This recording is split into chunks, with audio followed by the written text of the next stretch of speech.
there, this is Derek from Pacific Coast Auto, and today is the Wednesday topic. We're going to talk about the Japanese registration system and basically the costs and the system for registering and plating your car. And so first off, there's the shaken and there's the road tax. The shaken is every 2 years you need to have your car inspected, and this is really great for the used car market, because if the cars have to be inspected every 2 years, then that means they're generally going to be in quite good condition. Now, I know a lot of other countries do this. Canada, where I'm from, there is no inspections unless the police catch you and say, hey, your car's too low, man, you need an inspection.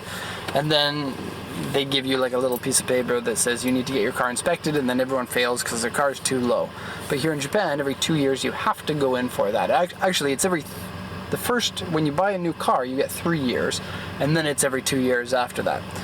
And then this inspection, there's a lot of questions about it. So they check your headlights, they check your brakes, they put you on rollers, they check your suspension, they check to make sure that the car's emissions are good. But the thing is with this inspection is it's not, well, let me just explain. You can get this inspection done at a company that does shaken inspections quickly, sort of like your Jiffy Lube or your quick oil change place. You can get it done at the dealer, or you can get it done at a gas station, or you can do it yourself. So if you do it yourself, it's really easy. You check off the boxes that say, yes, this is good, yes, this is good, yes, this is good. Even if it's not good, you can still pass in those things. And then you take your car to the inspection center, and then they check all of the important and all of the safety things. Those ones you can't fudge because they check them for you.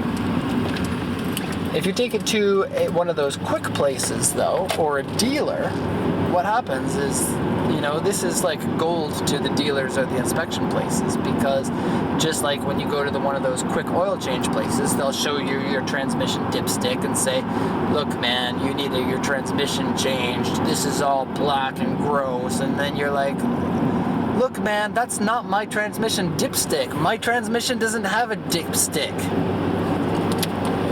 So yeah, they try to upsell you on everything. If you take it to the dealer, you take it to one of those specialty shops that does the shaken for you, they'll upsell you on everything, even if it's not required to pass the inspection. And the general population here in Japan, they'll just smile and nod and they'll take it. And so that sounds really annoying and really stupid, but that results in a lot of cars in really good condition. And so your average car is generally well kept. Because of that, every 2 years, anything that they can possibly throw at you needs to be changed. And this is part of the reason why Japanese cars depreciate so quickly, because passing the shaken inspection, if nothing needs to be fixed, will cost you anywhere, at a shop, anywhere between about $1,200 to, it could be up to about $3,000 or so. And so a lot of people, they think, $2,000, well, I should just put that money toward getting a newer car. And, the Japanese consumer mentality is that new is better and old is garbage, which is terrible in my opinion, but that's the way that people, for the general population is, not everybody, but the general population. And so if you do the inspection yourself, you can generally get away with a lot. What you can do is you can go through it yourself and just pretend like things are okay for your car, except for brakes, suspension, wheels sticking out past the fenders, general stuff like that. The inspection is slightly different from prefecture to prefecture. Like, for example, in this area, you can have a lift up to 5 inches on your truck, but in some places it's only 2 inches. Your tires can never stick out past the fenders. That's on, in every prefecture. In this area, you can't drive a diesel vehicle unless it's got some sort of emissions cleaning device attached to it. And so you don't see diesel Land Cruisers and stuff here. And I think it's pretty easy to pass the inspection without having a good condition car if you do it yourself. But thankfully, most people don't do it themselves. And the only people who do are the people who like sports cars and nice driving cars, and part of the reason why they do it themselves is because they know what they can get away with.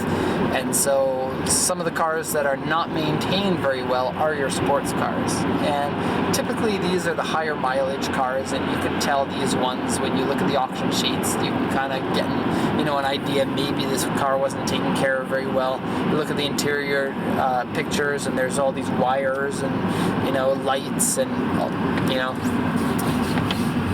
the kind of thing that young drivers like to have on their cars. But in general, I would say probably about 90% of cars in Japan are taken care of better than outside of Japan. And so you get your inspection, and then you can drive your car for 2 years, and you still have to pay your $1,200, which is a lot. And then it depends on the engine size. And so if your engine is 1000 cc, or first off, if your car is a K car, which is 660 cc, it's super cheap, like $500 to do it yourself. All the prices will be do-it-yourself prices for this, because I'm not going to add someone's markup, because I don't know how much their markup might be. The next class is 1000 cc, and then 1500, and then 2000, and then it goes up from there. I don't know the increments offhand, and they might be different from prefecture to prefecture, but I have a 2000 cc car, and this is a 5 number plate. And then if you have over 2000 cc, you get a 3 number plate. And then every year in May, you get a bill, and it's for about $500. Oh, I'm sorry, let me just backtrack there. For this car, 2000 cc car, for me to go through the inspection myself would be about $1,000.